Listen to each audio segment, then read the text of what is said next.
Thank you so much for joining me today. I deeply appreciate your time and attention, and I'm truly honored to have you here as we embark on a profound journey together through Barack Obama's A Promised Land, a memoir that's far more than a recounting of a presidency. It's a masterclass in leadership, resilience, and the fragile promise of democracy that will inspire you, open new perspectives, and empower you to grow in your own life, whether you're navigating a career, a community, or simply striving to lead yourself with greater clarity.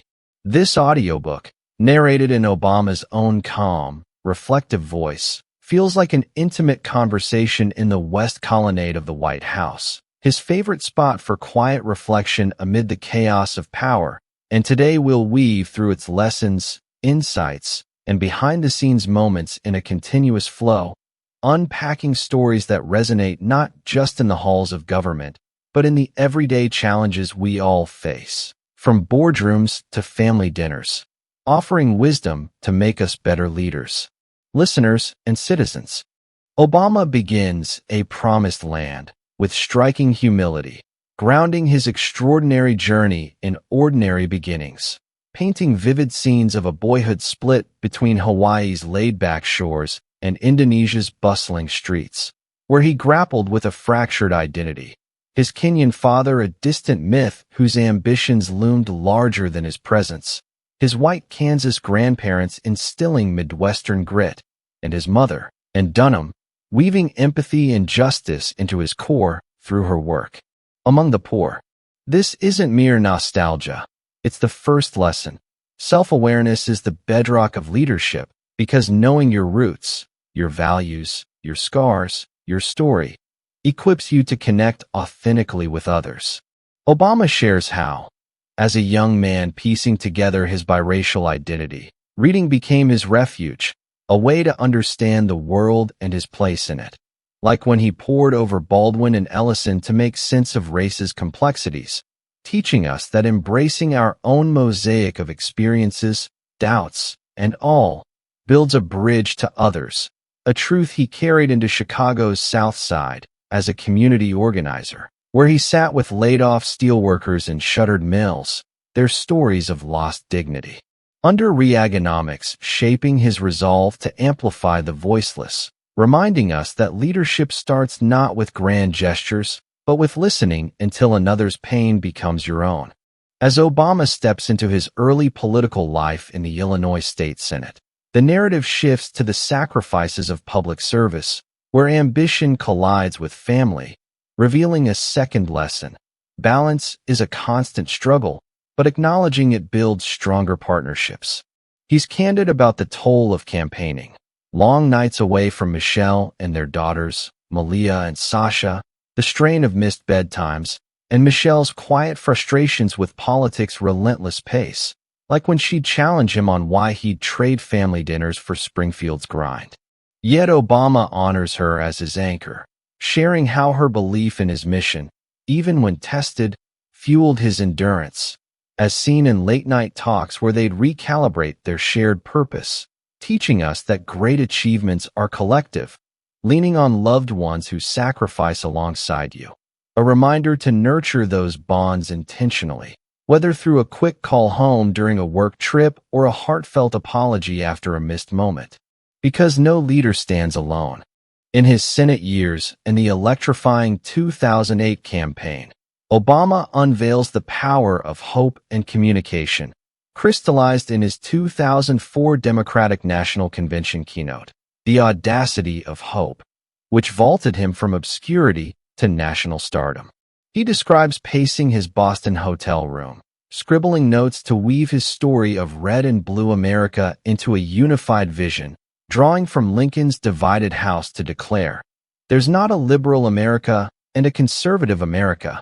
There's the United States of America," a line that electrified the crowd and went viral in living rooms nationwide.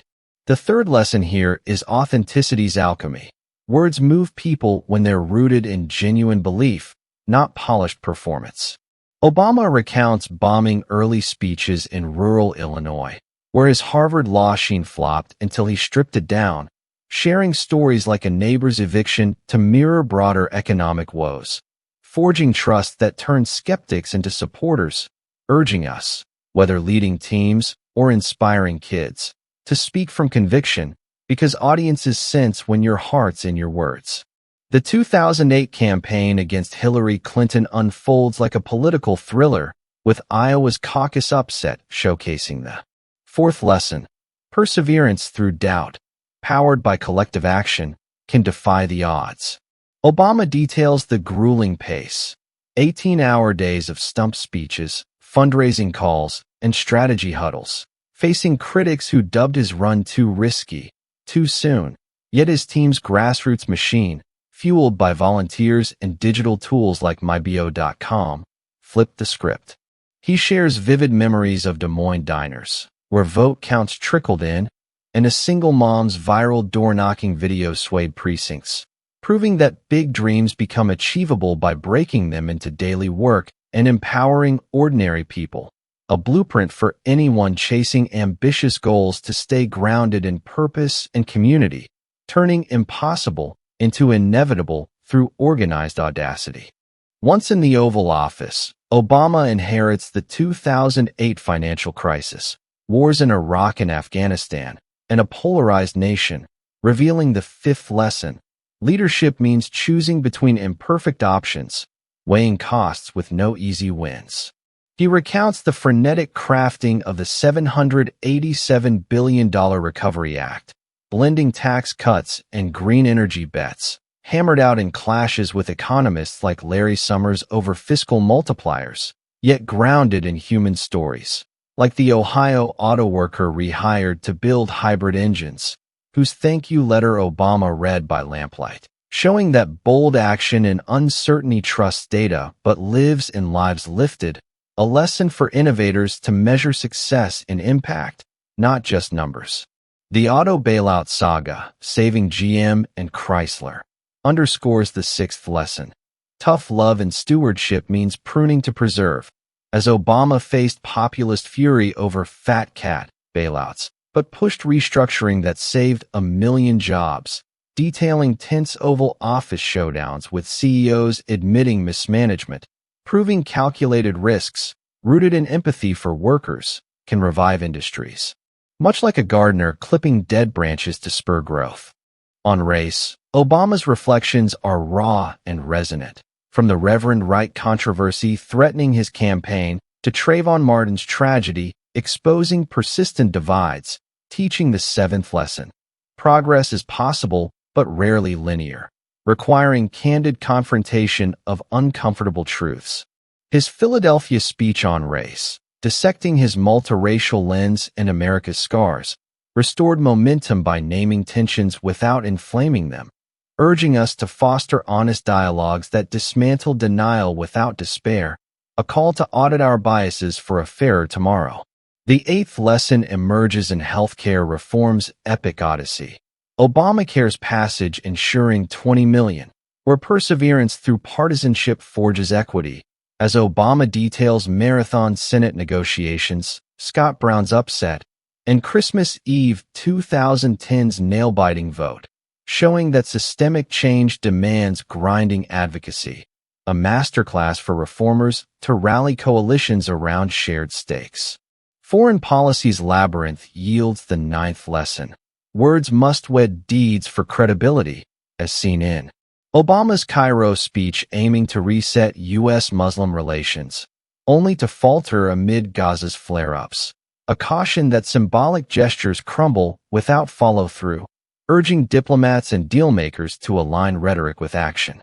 The Afghanistan surge, balancing Petraeus's troop requests against Biden's restraint, teaches the 10th lesson: security requires foresight, not just force, as Obama weighs deployment orders against Dover Airfield's family farewells, a reminder that guardianship considers homefront costs, vital for high-stakes decisions from military ops to corporate expansions.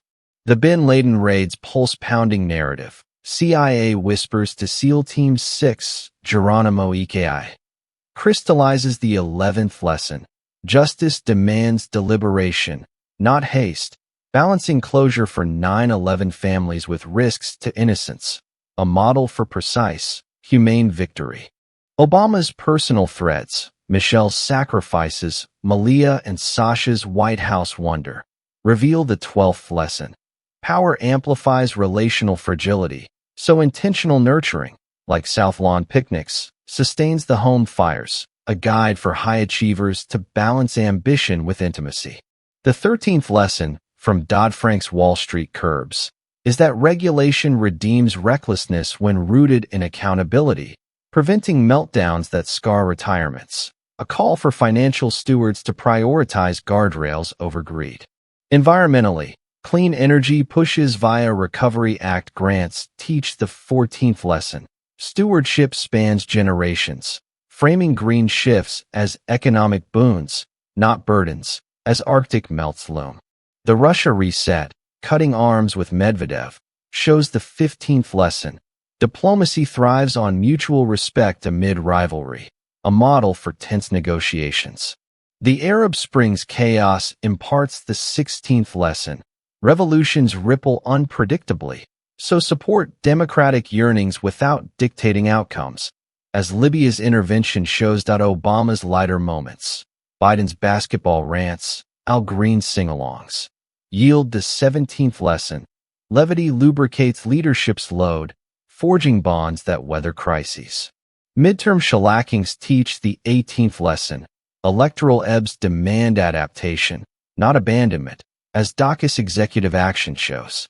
The Nobel Peace Prize's irony underscores the 19th lesson. Humility anchors acclaim, channeling goodwill into gains like Iran's sanctions. History's weave of agency and accident, from H1N1 to BP's spill, teaches the 20th lesson. Build flexible systems that bend, not break. Finally, Obama's self-care, Potomac jogs, family movie nights, reveals the 21st lesson.